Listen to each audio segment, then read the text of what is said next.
Today we're looking at 7 lyrics that act like windows into the roles people play in relationships. Think Rear Window, but without the broken leg. From the submissive fool, to the control freak, to the commitment phobe, to the one who carries the entire relationship, we'll map the spectrum to see where something like healthy actually sits. Once we've sifted through the chaos, you'll learn the method to the madness, as well as if your relationship's past its expiry date, no smell test needed, and whether it's time to go all in or fold. But be warned, these lyrics are so relatable that you'll be tempted to grab the Yorks and play them at your partner in silence, like it's a passive-aggressive intervention. Actually, what am I talking about? The Yorks is a relic of the past, buried alongside the Walkman. Anyway, with that out the way, let's get to the first lyric from the darkest Beatles song for no one, written by Paul McCartney of all people, that's about feeling worthless in a relationship. We'll start with the first verse. You want her, you need her, and yet you don't believe her when she says her love is dead. You think she needs you. What I think makes this song so powerful is in his directness to speaking to the listener in the second person, using words like you.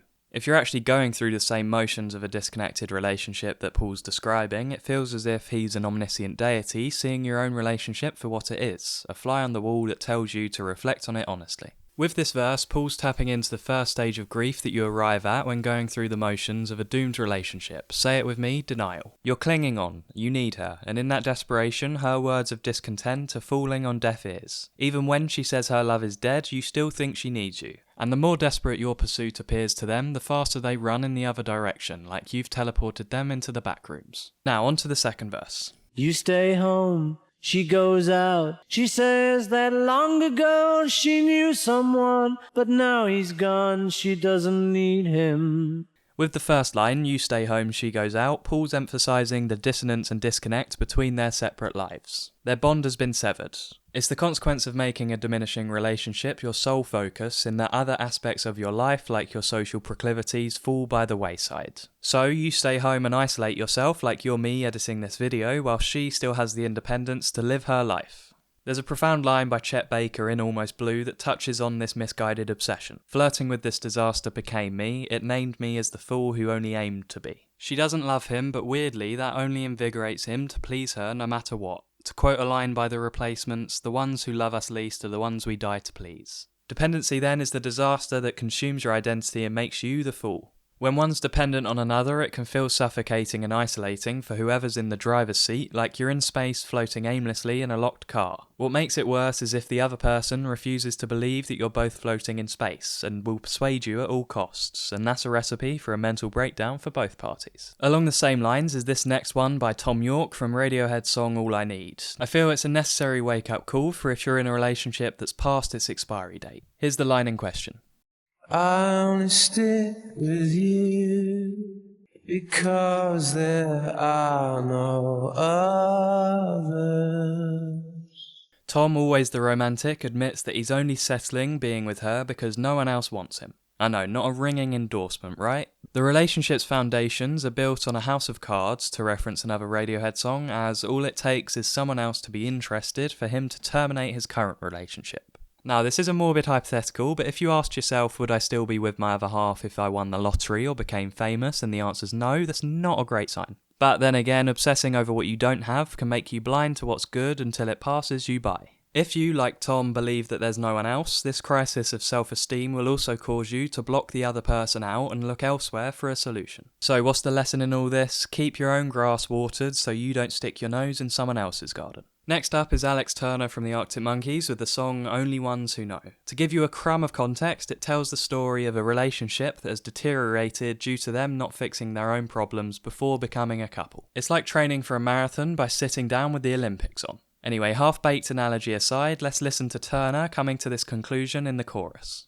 And even if somebody could have shown you the place you wanted, well, I'm sure you could have made it that bit better on your own. You're the only ones who know. With this, Turner knows there's no saving their relationship. Even if he did everything right and presented her with the place she wanted, i.e. anything she asked for, their personal unresolved problems wouldn't make it work and they'd be better on their own. They had lofty ideas of relationships. Their eyes were bright, as he says in the first verse, and this gave them unrealistic expectations that could never compete with the reality. Ending the chorus with "You are the only ones who know," he's speaking on how each relationship's unique and no outsider's perspective can compete with your own, as you lived it in your own personal way. You know yourself better than anyone, better than whatever advice I give at least. Up next is this new Strokes song, "Falling Out of Love," which echoes Turner's message. He's always wanted to be one of the Strokes after all. With Julian's auto-tune turned up to 11, we'll need the lyrics on the screen more than ever. I know it's barely been out and I'm here picking at it to find meaning like the comprehension vulture I am, but its perspective on falling out of love is too good to ignore. I mean, even falling out of love spells out fool, which is how he feels at points in this failed relationship. Anyway, here's the third verse. Two things can be true, good times are real. Past the hall of judging hits, family portraits of dead. I know they felt the same. I was sitting in the shadow, count my blessings. With the first line, Julian's mature enough to see that leaving a relationship doesn't redact the good times. If you're stuck in a relationship of high highs and low lows, you'll hold on to the good times like you're holding on to the rails on the Titanic. Why do we do this? Well, one reason is because we've invested so much time into it that to call it quits makes it seem like it was all for nothing. To paraphrase a Radiohead line, "I won't stop now or all this love will be in vain." The second and third line adds another dimension to what we found in Turner's "Only Ones Who Know" refrain. Whilst every relationship's unique, when Julian looks at family portraits of the dead, he's comforted how they, like him, also fell in and out of love. Besides, it's only falling in love because you hit the ground. So if you're going through the same motions, maybe that unsettling turn of phrase can be surprisingly comforting. If it's still unsettling, the last line can also help.